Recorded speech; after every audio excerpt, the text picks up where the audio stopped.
नमस्कार छात्रों, हिंदी सुलभ भारती 8वीं कक्षा में आप सभी का स्वागत है। आज हम देखने जा रहे हैं हमारा 5वां लेसन मधुबन की पेज नंबर, इसका पृष्ठ क्रमांक 11 है। मधुबन अनुराग वर्मा जी ने ये लिखा वाला है। तो क्या है देखेंगे, पहले गद्य संबंधी देखेंगे कि प्रस्तुत पाठ में श्री अनुराग वर्मा ने प्रसिद्ध लेखक डॉक्टर रामकुमार वर्मा जी का साक्षात्कार लिया है। यहाँ अनुराग साक्षात्कार यानी डायरेक्टली इंटरव्यू बोलते हैं जिसे। यह अनुराग जी ने डॉक्टर वर्मा जी से उनकी काव्य रचना की प्रेरणा, लौकिक पारलौकिक प्रेम, देश की राजनीतिक स्थिति आदि पर प्रश्न पूछे हैं। डॉक्टर वर्मा जी ने इन प्रश्नों के बड़ी बेबाकी से उत्तर दिए हैं। तो देखो, एकदम सिंपलेस्ट फॉर्म में सादगी के साथ इन्होंने इनके उत्तर भी दिए। तो देखेंगे क्या है जो इनका इंटरव्यू लिया था, जिसे हमने साक्षात्कार कहा है यहाँ पर। तो देखो, अनुराग वर्मा क्या कहते हैं कि सुबह का समय था, मैं डॉक्टर रामकुमार वर्मा जी के प्रयाग स्टेशन स्थित निवास मधुबन की ओर पूरी रफ्तार से चला जा रहा था, क्योंकि 10 बजे उनसे मिलने का समय तय था। देखो, मधुबन जो कि डॉक्टर रामकुमार वर्मा जी का घर का नाम है। तो 10 बजे उनके साथ मीटिंग थी और उनका घर कहाँ था? प्रयाग स्टेशन के पास उनका मधुबन एक निवास था। वैसे तो मैंने डॉक्टर साहब को विभिन्न उत्सवों, संगोष्ठियों एवं सम्मेलनों में देखा था, परंतु इतने निकट से मुलाकात करने का यह मेरा पहला अवसर था। देखो, कोई अगर बड़ी सेलिब्रिटी है, हीरो है, अगर डायरेक्टली हमें उनसे मिलने का अगर ये आता है, वक्त आता है, तो एकदम हमारे पूरा हम कंफ्यूज हो जाते हैं कि डायरेक्ट अब कैसे मिल पाए, क्या बोले। मेरे दिमाग में विभिन्न विचारों का ज्वार उठ रहा था। कैसे होंगे डॉक्टर साहब, कैसा व्यवहार होगा उन साहित्य मनीषी का, आदि। इन तमाम उठते और बैठते विचारों के लिए मैंने उनके निवास स्थान मधुबन में प्रवेश किया। ये कंफ्यूजन में ही थे कि क्या करेंगे, कैसे बैठेंगे, कैसे बोलेंगे उनके साथ, पहली बार उनके साथ मुलाकात हो रही है। तो सारे विचार लेकर ये उनके मधुबन घर पर जाने के लिए गए उनके घर। तो क्या हुआ, काफी साहस करके दरवाजे पर लगी घंटी बजाई।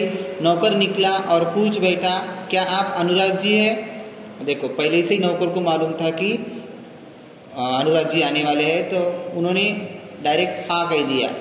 मैंने उत्तर में सिर्फ हाँ कहा।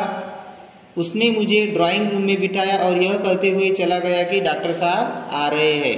इतने में डॉक्टर साहब आ गए। अनुराग जी कैसे आना हुआ?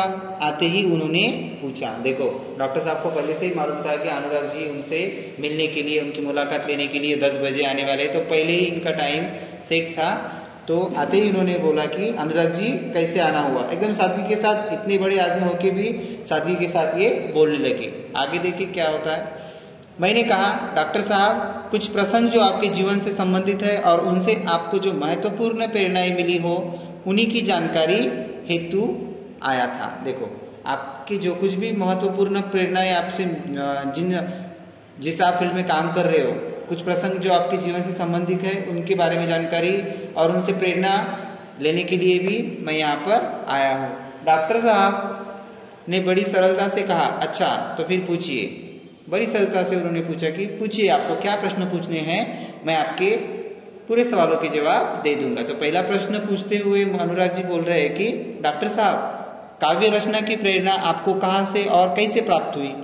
इस संदर्भ में कोई ऐसा प्रसंग बताने का कष्ट करे जिसने आपके जीवन के अंतरंग पहलुओं को महत्वपूर्ण मोड़ दिया है। देखो, बहुत ही आसान सा सवाल इन्होंने पूछा है कि आपको कहाँ से प्रेरणा मिली काव्य रचना करने की। तो इस पर उत्तर देते हुए डॉक्टर साहब कहने लगे कि पहले तो मेरे जीवन में समाज की अंध व्यवस्था के प्रति विद्रोह अपने आप ही उदित हुआ। देखो, कोई अगर खराब काम होता है कहाँ पे समाज में, अगर कहीं पे खराब एक कंडीशन आ जाती है, तो ऑटोमेटिकली हमारे दिमाग में क्या आते हैं, सवालात उठते हैं कि ऐसा क्यों हो रहा है, वैसा क्यों हो रहा है, ऐसा नहीं होना चाहिए था। और ऑटोमेटिकली हमारे जिसन में क्या होता है, एक प्रेरणा निकलती कि अच्छा करे कुछ तो भी। तो ऐसे ही पहले तो मेरे जीवन में समाज की अंध व्यवस्था के प्रति विद्रोह अपने आप ही उदित हुआ। सन 1921 में, जब मैं केवल 15.5 वर्ष का था। देखो, 1921 में सिर्फ ये 15.5 वर्ष के थे, तो गांधी जी के असहयोग आंदोलन में पारिवारिक एवं सामाजिक व्यवधानों से संघर्ष करते हुए मैंने भाग लिया। उस समय छोड़ने की बात तो सोची भी नहीं जा सकती थी, मगर मध्य प्रदेश के अंतर्गत नरसिंहपुर में मौलाना शौकत अली साहब आए और बोले, गांधी जी ने कहा है कि अंग्रेजी की तालीम गुलाम बनने का एक नुस्खा है। अंग्रेजी जो सीख रहे हैं हम, तो ये इनका सिर्फ नुस्खा है, उनके हमें अंडर में ही आना पड़ेगा। तपश्चात आवाज तेज करते हुए कहने लगे, है कोई माई का लाल जो कह दे कि मैं कल से स्कूल नहीं जाऊंगा। मैंने अपनी माँ के आगे बड़ी ही श्रद्धा से स्कूल न जाने की घोषणा कर दी। सभी लोग सख्ते में आ गए। बात भी अजीब थी कि उन दिनों एक डिप्टी कलेक्टर का लड़का विद्रोह कर जाए। देखो, ये जो लेखक थे वो डिप्टी कलेक्टर के ही लड़के थे और इनकी माँ के सामने ही इन्होंने घोषणा कर दी कि मैं कल से स्कूल नहीं जाऊंगा। देखो बाद में क्या हुआ। लोगों ने बहुत समझाया, पिताजी की बात कही, परंतु मैं घर से निकल पड़ा क्योंकि गांधी जी का आदेश मानना था। इनके पिताजी क्या थे? डिप्टी कलेक्टर थे, और डिप्टी कलेक्टर का लड़का पहले विद्रोह कर रहा है तो समाज में और दिक्कतें होगी और परेशानियां बढ़ेगी। तो कोई भी बिना बेझिझक इन्होंने क्या किया, गांधी जी का कहना मान लिया और मानो एक आदेश मानना था उनको। इस प्रकार सर्वप्रथम मैंने सत्य एवं देश के लिए विद्रोह किया। तब तक मैं 16 वर्ष का हो चुका था और राष्ट्रीय ध्वज लेकर नगर में प्रभात फेरी भी किया करता था। यह बात सन 1921 की है और इसी समय में मैंने देश प्रेम पर एक कविता लिखी। यही मेरी कविता का मंगलाचरण था। तो इन्होंने कविता लिखना तब से शुरू कर दिया। राष्ट्रीय ध्वज लेकर ये क्या करते थे? प्रभात फेरी भी निकालते थे। तो 1921 से इन्होंने कविता का लेखन करना शुरू कर दिया। इसका रहे वाला पाठ हम नेक्स्ट वीडियो में देखेंगे बच्चों। धन्यवाद।